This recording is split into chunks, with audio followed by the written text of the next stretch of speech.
Oregon currently has the 34th best recruiting class per 24/7 Sports. 34th.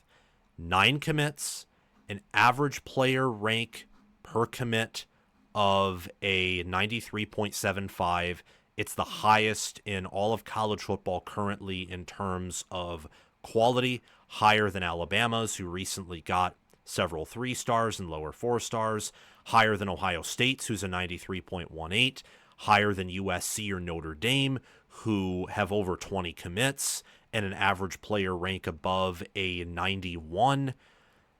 Oregon has a great quality class, but the quantity is certainly lacking. They're outside the top 25 in national ranked recruiting classes, well outside the top 25 at this point.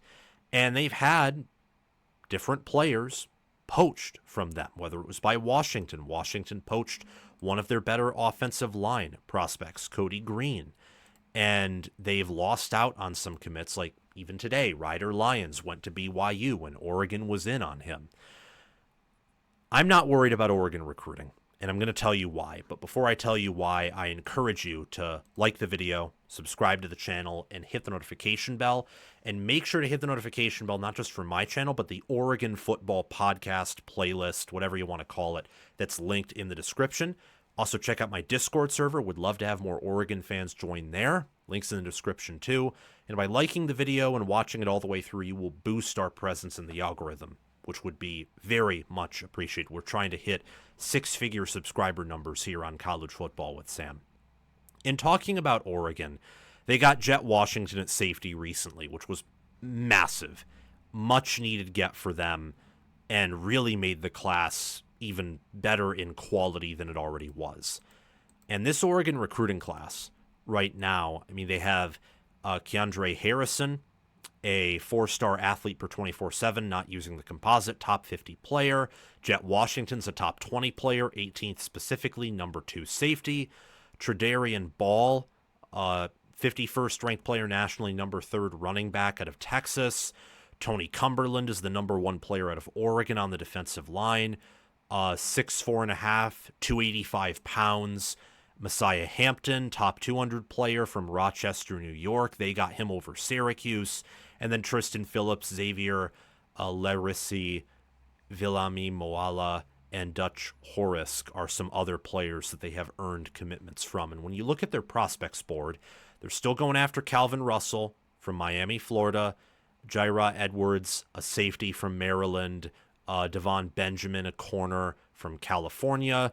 It looks like they're going after Cortez Redding, a safety from Georgia, too. They're interested in Chauncey Kennan from Florida. And then there are some other players, such as Bryson Beaver, looks like is on their board.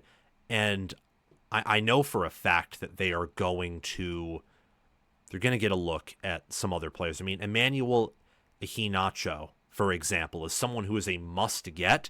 But just from my intuition, and my intuition obviously doesn't mean a whole lot, but it does feel like he's leading for them.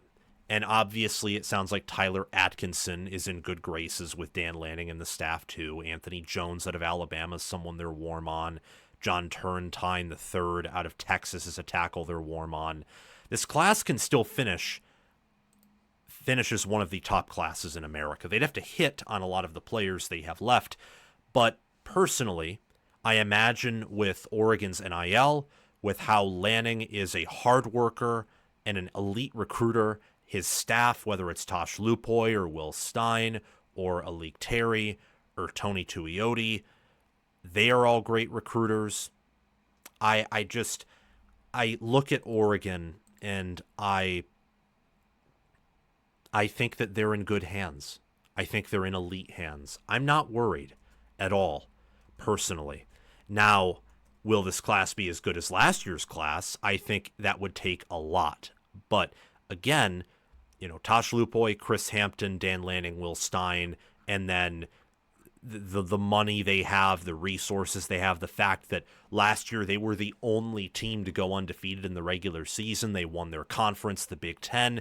They beat the national champions, Ohio State, although Ohio State did beat them back and beat them worse than Oregon beat them.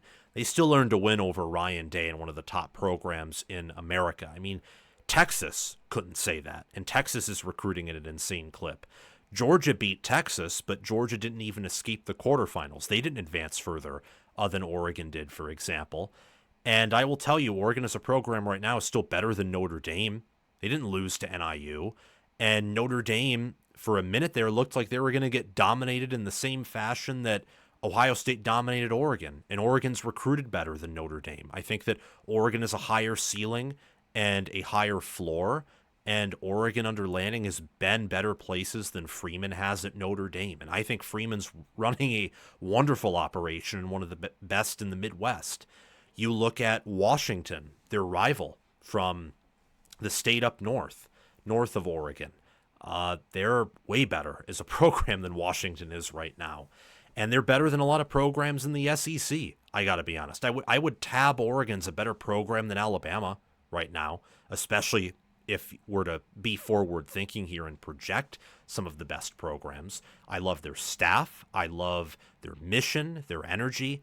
I think that they are going to finish with a great recruiting class in 2025. I really do believe that.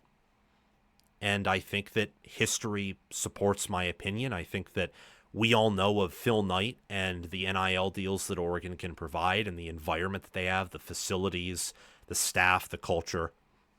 I think that Oregon's going to be fine. I think they're going to surge in the fall when they start winning again. Maybe they'll get some commitments even this summer, some more, even though visiting period's over. Who knows? But I'm fairly confident they're going to rise up, get a top 10 class at least, maybe even somehow finish top 5, especially if it's top 5 in quality, not overall. That would be close to top 5 because I think quality over quantity matters, especially right now, if you can keep the quality there. And I think Oregon's done a good job of that. And Oregon's not afraid to go into the portal and get some good players, even though now with the new rules that will be harder. I still think that Oregon, with Phil Knight, with other donors that they certainly have, with the engagement in their football program, I think they're fine from here on out. Thank you for watching. Make sure you like the video, subscribe to the channel, do all those things. Thank you very much.